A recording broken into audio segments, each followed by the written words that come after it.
சூப்பரா இருக்குது இதில பார்க்குறதுக்கு. திண்டல் கோவில்ல வாங்குன முருகர் ஃபோட்டோஸ் தான் இது. இது கப்புள் ஃபோட்டோஸ், அப்புறம் இந்த மாதிரி குழந்தை ஃபோட்டோ. பார்க்குறதுக்கே எனக்கு ஒரு மாரி பார்த்தே இருக்கணும் போல இருந்துச்சு. சாமி கும்பிட்டு கிளம்பிட்டோம். எங்கே போகணும் தெரியுமா? நம்ம மாலை பார்க்குறதுக்கு தான். அதனால் அவருக்கு ஒரு மாலை வாங்கிடலான்னு வாங்கிட்டு கிளம்பிட்டோம் கைஸ். ஆனால் போகிற வழியில ஒரு அதிசயம் என்ன தெரியுமா?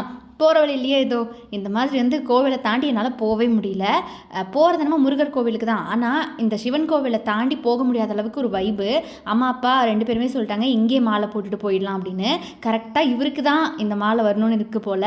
சாமியை நல்லா திருப்தியாக கும்பிட்டு முடிச்சதுக்கப்புறம் அங்கே கொஞ்ச நேரம் அப்படியே டைம் ஸ்பெண்ட் பண்ணிவிட்டு அங்கேருந்து கிளம்பிட்டோம். அப்படியே ரோட்டு முன்னாடியே இருந்துச்சு கோவில். மாதேஸ்வரன் ஆலயம்னு சொல்லிட்டு ஒரு கோயில்.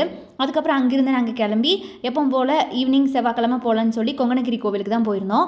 பக்கத்துலேயே இவருக்கு இந்த மாதிரி மாலை வாங்கிட்டோம்.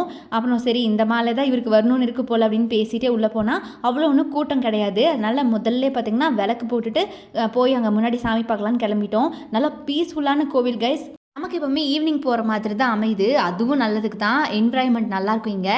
உள்ளே போனோடனே நம்ம மாலை பார்த்து நல்லா திருப்தியாக கும்பிட்டுட்டு வெளியே வந்தாச்சு. அப்புறம் சுற்றி பார்த்திங்கன்னா ஒரு மாதிரி குளிர் காற்று அடிச்சிட்டு இருந்துச்சு. மழை வரதுக்கு அறிகுறி மாதிரிலாம் இருந்துச்சு. அப்படியே அங்கே டைம் ஸ்பெண்ட் பண்ணும்போது டைம் போகிறதே தெரியாது கைஸ். நீங்கள் ஒரு நாள் போய் பாருங்கள். அங்கே வந்து நல்லாயிருக்கும் ஒரு மாதிரி வைபாக என்விரான்மெண்ட்டு. அப்புறம் கிளம்பிட்டோம். யூஸ்வலாக வெளியில் வந்தோடனே நம்ம தாத்தா கடை தான். அதோட டேஸ்ட்டான காரப்பொரிக்கே நாக்கு அடிமை கைஸ், அடிமை. கண்டிப்பாக போகிறவங்க ட்ரை பண்ணுங்கள் கொங்கனகிரி கோவிலுக்கு. தாத்தா வந்து நார்த் இந்தியா டூர் போயிருந்தாராமா. அந்த அதெல்லாம் வந்து ஃபன்னாக சொல்லி சிரிக்க வச்சுட்டு இருந்தாரு. அவர்கிட்ட சொல்லுங்கள் தாத்தான்னு கதை கேட்டுகிட்டே காரப்பொரி சாப்பிட்றதுக்கு சூப்பராக இருந்துச்சு. அப்புறம் அங்கேருந்து கிளம்பிட்டோம். அப்புறம் வீடு வந்து ஃபைனலி சேரும்போது கரெக்டாக டின்னர் டைம் ஆயிடுச்சு.